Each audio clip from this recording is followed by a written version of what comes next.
Santino. What is your thoughts on the game? I don't know who got beat down the worst, Vukovic or the Jets. Get ready to fly. Flight 527 ready for departure.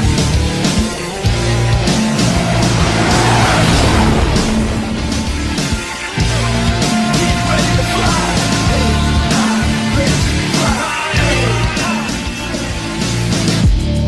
Afternoon evening, ladies and gentlemen. We're gonna walk around for this one because boy, oh boy, can I not sit still after that terrible goddamn loss for your Winnipeg Jets. Jets lose 5-0 to the Florida Panthers in a disappointing tilt, to say the least.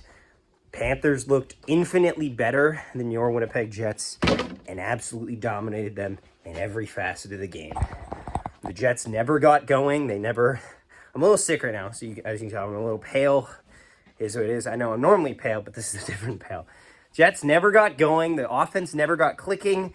The defense never got in sync. Nothing was working. But yeah, no, honestly, it's a disappointing game from a team that had a lot to prove tonight, that they could go up against the upper echelon of the NHL teams, and they quite rightfully got called overrated by the Florida Panthers fans. Let's get into this game. They first gave up 1-0. A goal, 1-0 reaction here. I'm not happy with this goal because I think they miss a trip on the wall. However, it's Samoskevich. Okay, yeah, totally had him on my bingo card. That's tripping. That is objectively tripping. And then he's the one that tips the fucking go-ahead goal in. So if that's a penalty, they call it entire goal back? Yes, but they can't review it, so it hits because you can't review a penalty except for goal line interference. Sad. I think it was 1-0 after the first period, and then they scored 3, and they scored 1. I think that's what my brain is remember. It's honestly a blur at this point. Just a lot of disappointment. A lot of goddamn disappointment. Goals going in, I don't know if I really had a look much for it. Sergei Bobrovsky had a great night. He stoned Connor and Scheifele on a couple of them. And he got lucky with a couple posts early on in this game that really could have turned the tide if the Jets got those goals. The Panthers make it 2-0. I do not know who scored it, but I know that Hellebuck... It's Nate Schmidt. Are you fucking serious? It is former Winnipeg Jets defenseman Nate Schmidt has scored a goal against the Winnipeg Jets, as we all predicted he would. Hellebuck loses his net here, and it's tough because he goes over, but he overcommits. And he just can't get there in time. It is, but he kind of loses, he loses his balance going across there. So it just beats him, but, oh, God. The Panthers make it 3-0. Where does she go upstairs? Yeah. So the Panthers have made it 3-0. They scored again. It's 3-0. Evan goddamn Rodriguez. I don't know what to do with this game. Tylenol will numb the pain. I do not encourage people to be taking it, but I'm sick, so this is different. Just standing there and watching the mistakes happen. Puck watching. And the Panthers make it 4-0 right here. I can't believe this. I can't believe this. Literally, he hits the post. It goes right to Alexander Barkov. And he has the whole goddamn net, but he barely puts it in the net. God fricking damn it. God fricking damn it. Dang. Yep.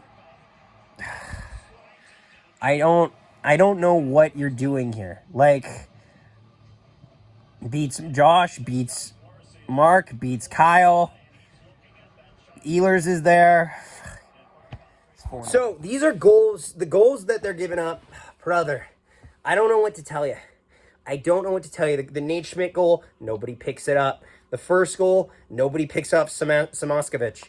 The fourth goal, a shorthanded, nobody picks up Barkov. The third goal, I don't even remember it. It's pain. It's pain and misery and death. And this team had no answers for the Florida Panthers. Florida Panthers played really well. Offensively, on the power play, the Jets looked terrible.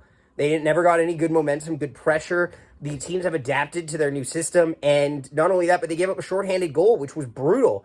Also, Dmitry Kulikov scored in the third period. We'll sync that in a minute, but first off, what time is it? Moose Watch!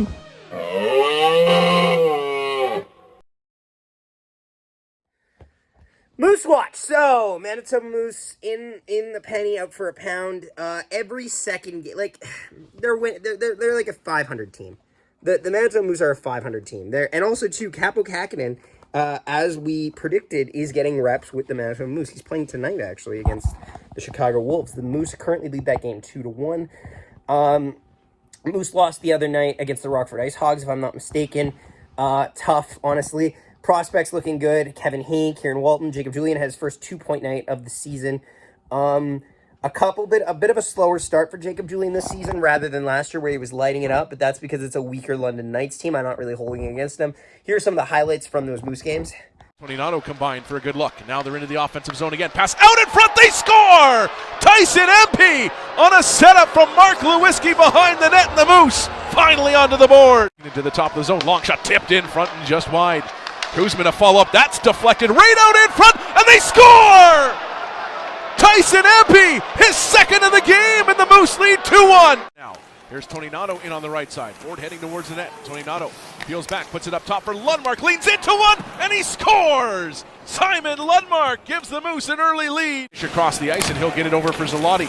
From the right point, Zalotti, nice move, cuts in for a shot, and he scores! Ben Zalotti! Also, here's the Dmitry Kulikov 5-0 goal. Kill me now. It is 5-0. Dmitry Kulikov has scored. Another former Jet. I want to die. Shit, it's shit. My team is fucking shit. My name is Glenn Quagmire, and I am here to serve. My name is Cleveland. Again, this is not going to be a long video because I feel absolutely death on my feet right now, and I feel like I'll fall over if I stand up too long. But this game sucked. This game sucked. And the Scheifele line was invisible. The second line got a couple looks, but never converted on a pass. The third line looked out of step. The fourth line looked like they couldn't move anything. The D pairings were struggling. They never had numbers going out of their own zone. They always felt like there was a lot of guys trailing too late to make an impact in the play. Hellebuck looked fine tonight. I would have pulled him, honestly, probably after that second period. He didn't deserve to sit in for that, but it's not going to mean anything. Jets will play the, here's the 3 stars of the game. Nobody. I guess Neil Pionk, first star, begrudgingly, because he was throwing some hits out there. Vlad Nemestikov, second star. Nikolai Ehlers, third star. Honorable mention, Hayden Fleury. I don't really care much. Jets will get back in action on Tuesday. Thank you all for watching. Hope you have a wonderful day. Grey Cup tomorrow. Be sure to check it out. Thanks so much for watching. We will see you next time. Nikolai Ehlers chips it through, gets around, and he shoots